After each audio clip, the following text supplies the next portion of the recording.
പ്രിയ സുഹൃത്തുക്കളെ, സമഗ്ര ഗുണമേന്മ വിദ്യാഭ്യാസ പദ്ധതി സംസ്ഥാനത്തെ പൊതുവിദ്യാഭ്യാസത്തിൻ്റെ ഗുണമേന്മ ഉയർത്തുന്നതിനും അക്കാദമിക നിലവാരം മെച്ചപ്പെടുത്തുന്നതുമായുള്ള പ്രവർത്തന പദ്ധതിയാണ് സമഗ്ര ഗുണമേന്മ വിദ്യാഭ്യാസ പദ്ധതി എന്നതുകൊണ്ട് ഉദ്ദേശിക്കുന്നത്. ഭൗതിക സൗകര്യങ്ങളുടെ കാര്യത്തിൽ നമ്മുടെ വിദ്യാലയങ്ങൾ ഏറെയും ഉയർന്ന നിലവാരത്തിലാണ്. ഈ മേഖലകളിൽ ഏറെ സൗകര്യങ്ങൾ ഒരുക്കാൻ പൊതുവിദ്യാഭ്യാസ സംരക്ഷണ യജ്ഞത്തിലൂടെ നമുക്കേവർക്കും സാധിച്ചിട്ടുണ്ട്. ജനപങ്കാളിത്തത്തോടെ നാം കൈവരിച്ച ഈ നേട്ടം ഫലവത്താവണമെങ്കിൽ കുട്ടികളുടെ അക്കാദമിക നിലവാരം ഉയരേണ്ടതുണ്ട്. എങ്കിൽ മാത്രമേ വിദ്യാഭ്യാസത്തിൻ്റെ ഗുണമേന്മ ഉറപ്പുവരുത്താൻ സാധിക്കുകയുള്ളൂ. ഇതിനായി 8 മേഖലകളിലുള്ള സൂക്ഷ്മതല പ്രവർത്തനങ്ങൾ ആസൂത്രണം ചെയ്തുകൊണ്ടാണ് ഈ കർമ്മ പദ്ധതി മുന്നോട്ടു പോയിക്കൊണ്ടിരിക്കുന്നത്. പൊതുവിദ്യാഭ്യാസ നിലവാരം ഉയർത്തുന്നതിന് സാധ്യമായ എല്ലാ ആശയങ്ങളും ഉൾക്കൊള്ളുന്ന പ്രസ്തുത പദ്ധതി സമയബന്ധിതമായി നടപ്പാക്കിയാൽ കാര്യമായ പുരോഗതി ഹ്രസ്വകാലം കൊണ്ട് കൈവരിക്കാൻ സാധിക്കുന്ന തരത്തിലാണ് പദ്ധതി തയ്യാറാക്കിയിട്ടുള്ളത്.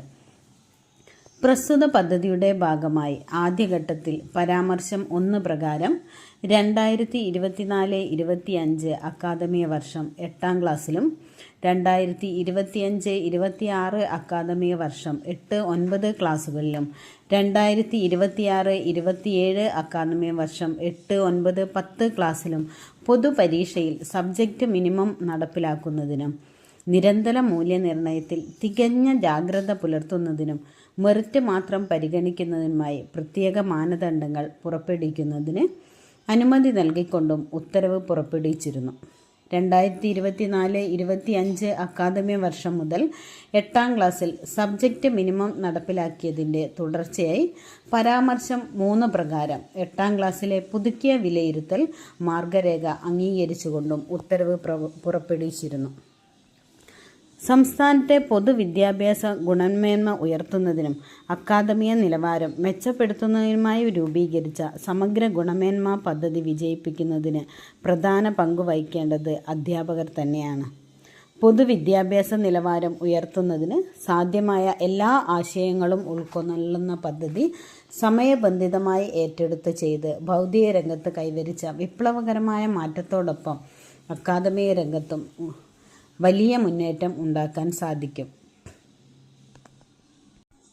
ഇതിലെ പ്രധാന നിർദ്ദേശങ്ങൾ: ഗുണമേന്മ വിദ്യാഭ്യാസമുണ്ട് അക്കാദമിക പ്രവർത്തനങ്ങളുടെ കാര്യക്ഷമത വർദ്ധിപ്പിക്കുക, മൂല്യനിർണ്ണയ രീതിശാസ്ത്രവും കാര്യക്ഷമവുമാക്കുക, സാങ്കേതിക വിദ്യാസൗഹൃദ വിദ്യാഭ്യാസ പ്രവർത്തനങ്ങൾ ശക്തിപ്പെടുത്തുക, ഭരണപരമായ പ്രവർത്തനങ്ങൾ, പരിശീലന പ്രവർത്തനങ്ങൾ, ഗവേഷണ പ്രവർത്തനങ്ങൾ, വിദ്യാലയ സമിതികൾ, മറ്റു വകുപ്പു സ്ഥാപനവും സഹകരണവുമായുള്ള പിന്തുണയും എന്നിങ്ങനെയുള്ള എല്ലാ മേഖലകളെയും ഉൾച്ചേർത്തുകൊണ്ടാണ് സമഗ്ര ഗുണമേന്മ വിദ്യാഭ്യാസ പദ്ധതി മുന്നോട്ട് പോയിക്കൊണ്ടിരിക്കുന്നത്. സമഗ്ര ഗുണമേന്മ വിദ്യാഭ്യാസ പദ്ധതി പൂർണ്ണ വളർച്ചയിലേക്ക് എത്തുമ്പോൾ നമ്മളുടെ പൊതുവിദ്യാലയങ്ങളെല്ലാം തന്നെ ഭൗതിക സാഹചര്യങ്ങൾ മെച്ചപ്പെടുത്തിയതുപോലെ തന്നെ അക്കാദമിക വിജയവും നല്ല രീതിയിൽ ഉണ്ടാവാൻ സഹായിക്കും എന്ന കാര്യത്തിൽ യാതൊരു സംശയവുമില്ല. എല്ലാവർക്കും പുതിയൊരു അക്കാദമിക വർഷം ആശംസിക്കുന്നു.